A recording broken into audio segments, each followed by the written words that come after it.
pensamos na Odisseia, pensamos em Ulisses ou Odisseu, né, que é o herói daquele grande poema épico do Homero. Pois é, o livro de hoje, A Odisseia de Penélope, da Margaret Atwood. Ai meu Deus, me perdoe os deuses com relação ao nome dos autores. O livro de hoje, A Odisseia de Penélope, da Margaret Atwood, vai trazer a voz da Penélope, que já morreu, portanto que se exploda. Ela vai colocar tudo. Vai mostrar todas as coisas, para falar de um jeito um pouco mais elegante. Um livro divertido, engraçado, uma voz feminina, com relação a toda a epopeia clássica do Homero. Enzo, roda a vinheta.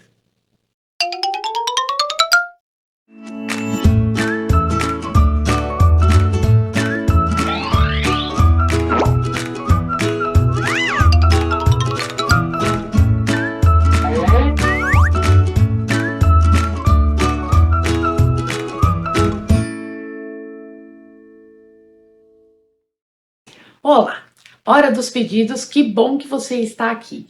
Então, dê seu like, inscreva-se no canal, acione o sininho das notificações para ser avisado dos próximos vídeos, comente, nós respondemos a todos os comentários, compartilhe esse vídeo, ajude-nos a fazer com que o canal cresça. Bom vídeo para você! Olá!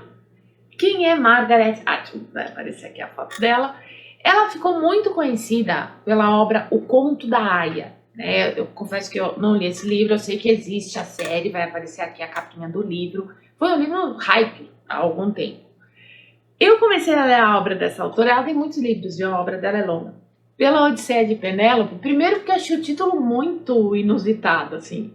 E quando eu abri o livro, ela começa dizendo, morri, a narrativa é da própria Penélope. Morri, portanto posso falar o que eu quiser.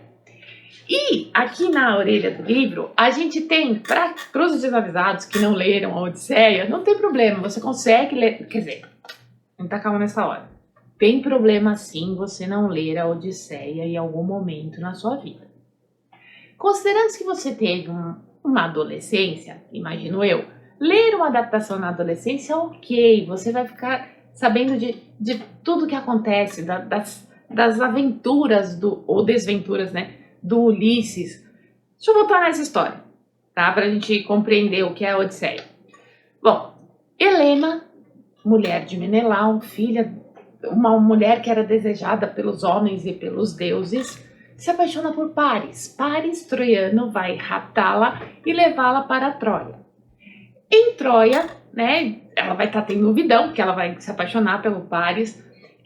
Troia será atacada pelos gregos, que vão, afinal, buscar Helena, resgatar a honra, né, de Menelau, que era um grande mercador, bem mais velho que Helena e tal. E assim, não tem na cabeça que Helena tá curtindo, ela tá gostando. Gente, o Homero está revirando no túmulo nesse momento, porque eu estou falando num jeito muito vulgar o que aconteceu, mas é mais ou menos isso. A Helena tá curtindo estar lá em Troia.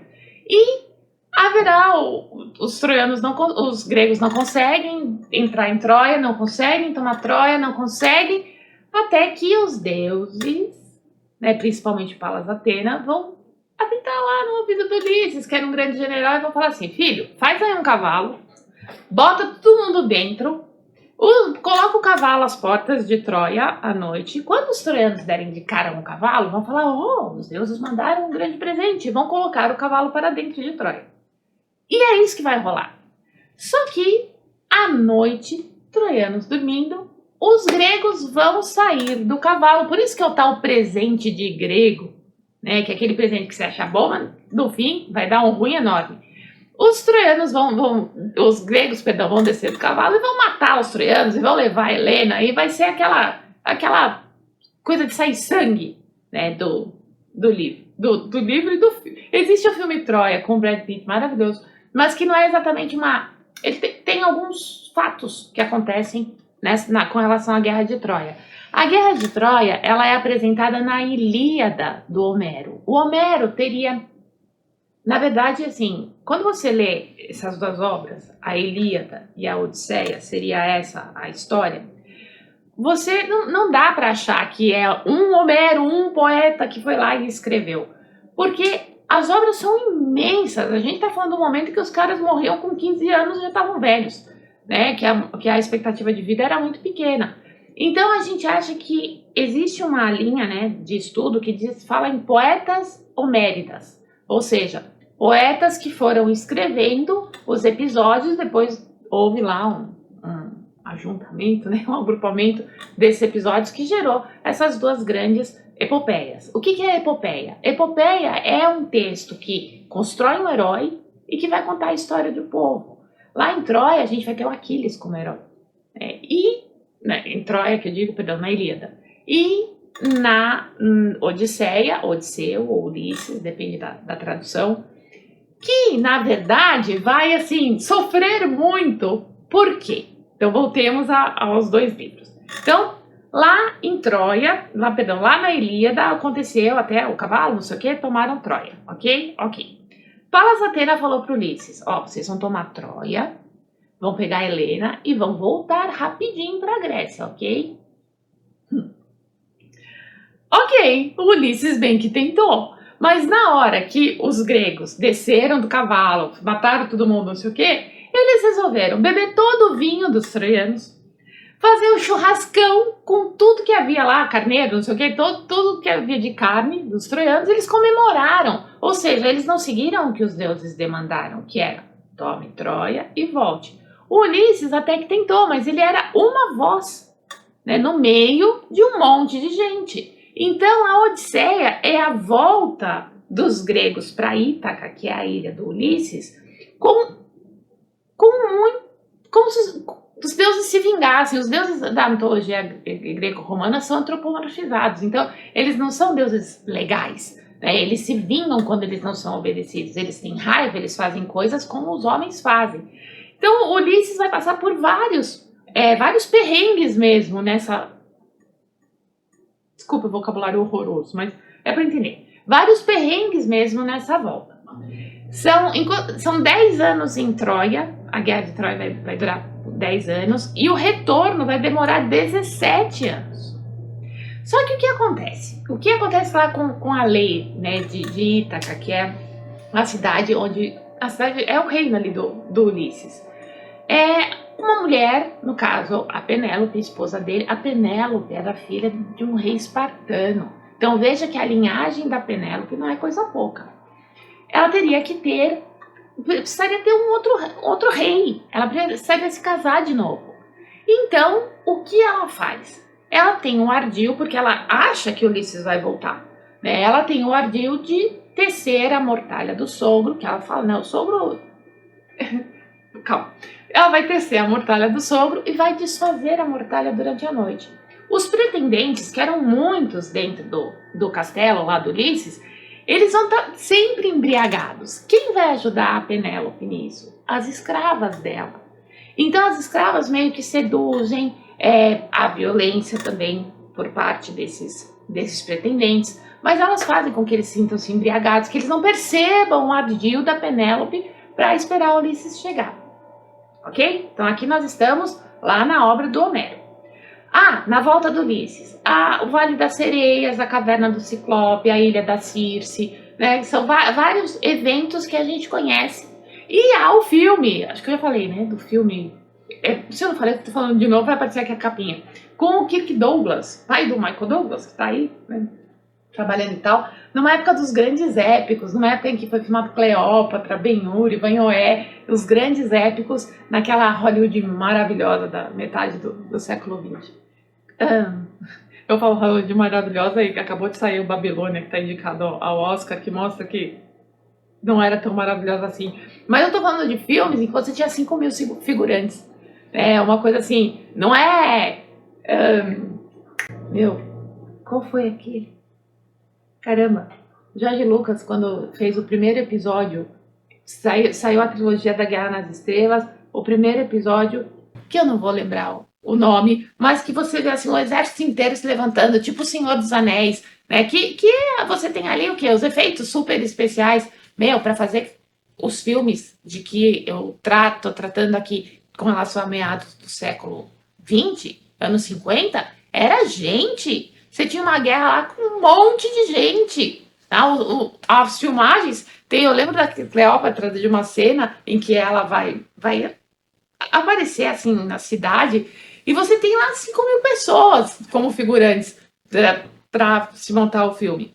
Enfim, vamos voltar para essa história. Eu estou tentando só situar que a Odisseia é uma história muito grandiosa, muito grandiosa. E a Penélope vai ser construída como uma esposa fiel, uma esposa que vai fazer tudo acreditando na volta do Ulisses, mesmo passando esses 17 anos e ela tendo poucas ou nenhuma informação se ele está vivo ou se ele está morto. E aí vem os ardis que eu falei, né, das escravas e tal. Nesse livro é a voz da Penélope contando a história. E ela fala, morri, tô no Hades, então eu posso falar o que eu quiser. Aí até hoje lembrou aqui, é meio uma Brás Cubas? Nesse sentido você pode pensar que sim, porque morri, posso falar o que eu quiser. E aí haverá o coro. Nas tragédias gregas havia sempre as personagens que falavam e o coro, que era como se fosse uma voz nossa, vou fazer uma comparação horrorosa. Imagina que o narrador onisciente ele é na literatura, nas narrativas.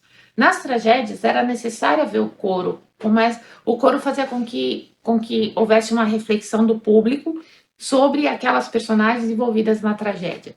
Então aqui haverá o coro, e o coro é das 12 escravas que foram assassinadas pelo Ulisses porque se envolveram de forma meio que escusa ou promíscua com os pretendentes. Então, a Penélope meio que deixa claro que houve muitas coisas ali, né, que se vendo pela perspectiva feminina, as mulheres acabaram se dando muito mal.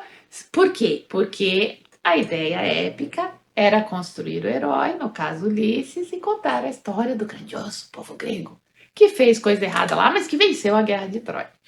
Bem, e que conseguiu voltar, né? Só o Ulisses conseguiu voltar. Quando eu falei do filme com o Kirk Douglas, porque ele é lindo, ele é forte, ele é grande.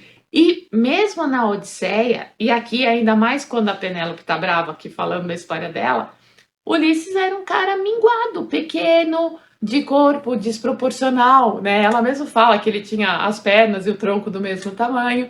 Aí você fala, ué, Ulisses, na própria Odisseia do Homero, ele é construído como uma pessoa muito astuta, muito esperta. E a Penélope vai dizer exatamente isso, que ele era tão esperto que talvez ele desse as suas desculpas e a enganasse também. Um fato que não aparece na Odisseia, mas que é colocado aqui, é que Penélope e Helena são primas. E toda aquela beleza que fazia de Helena desejada por deuses ou por homens, a Penélope era desprovida dessa beleza. Então ela tem um ódio mortal, uma inveja da Helena. E ela fala que até lá no Hades, a Helena andava com um séquito. Assim, enquanto ela, que era a tal esposa fidelíssima, na verdade, gente, quando você lê, você fala, meu, eu podia ser essa Penélope, porque é uma Penélope muito atual. É uma mulher que vê o seu papel como dona de casa, porque era o que ela era, né? Rainha, mas dona de casa, tinha que cuidar das coisas e tal. Gente, não tô falando que ela fazia o papel de dona de casa, no sentido de cuidar das roupas, coisas. Não, não é isso. Ela é rainha. Mas é rainha lá na sua função ornamental, né? De ser um vaso, um enfeite. É a Penélope. E aí ela é muito brava ao longo desse livro. Então, tudo aquilo que falam sobre o grande Ulisses, ela detona e fala assim: o que seria o outro lado? Será que ele realmente passou ali pela Ilha das Sereias, amarrado ao mastro do navio para não cair no som mavioso, né, que levava os homens ao fundo do mar? Ou isso aí é uma história de gente bêbada no boteco? Então, ela vai colocando em xeque todas essas grandes aventuras pelas quais o Ulisses passou, que fazem dele um herói. Ela reclama muito da Euricleia. A Euricleia foi a tal escrava que cuidou do Ulisses, né? Quando o Ulisses era pequeno, o Ulisses cresceu, ela era a ama do Ulisses. Depois ela vai cuidar do Telêmaco, que é o filho de Ulisses com Penélope. Vai ser a escrava que vai Porque o Ulisses vai voltar, né? Na Odisseia tá isso. O Ulisses vai acabar voltando, vai se vingar dos pretendentes e tal. A Euricleia, ela é a escrava que vai perceber que Ulisses realmente é Ulisses, porque ele volta muito diferente do que ele partiu, né? Através de uma cicatriz, ela fala, não, é Ulisses, e ela vai ficar caladinha. Essa Euricleia, meu, ela era meio que, assim, sabe aquela avó que manda na casa, aquela tia velha que, por ter mais influência, ela manda em todo mundo, e a própria dona da casa, no caso, a Euricleia era uma escrava, mas ela mandava e desmandava nas coisas que a Penélope tinha que fazer. Então a Penélope fica muito revoltada com isso também. Enfim, é uma mulher de hoje que morreu, que está reclamando como uma mulher de hoje, de uma história que é imortal na literatura universal. Então é um livro muito bacana, muito engraçado. Ele é um livro curto, então a gente lê muito rapidamente. E se você pensar, há muita crítica, né? Aqui dentro com relação a essa posição da mulher lá, hoje, e Deus queira que não seja sempre. Ok? Leiam esse livro, tá? É um livro gostoso, tranquilinho para todo mundo.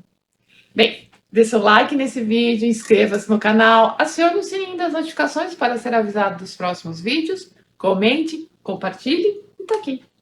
A Odisseia de Penélope. Um grande beijo e até os próximos vídeos. Tchau, tchau.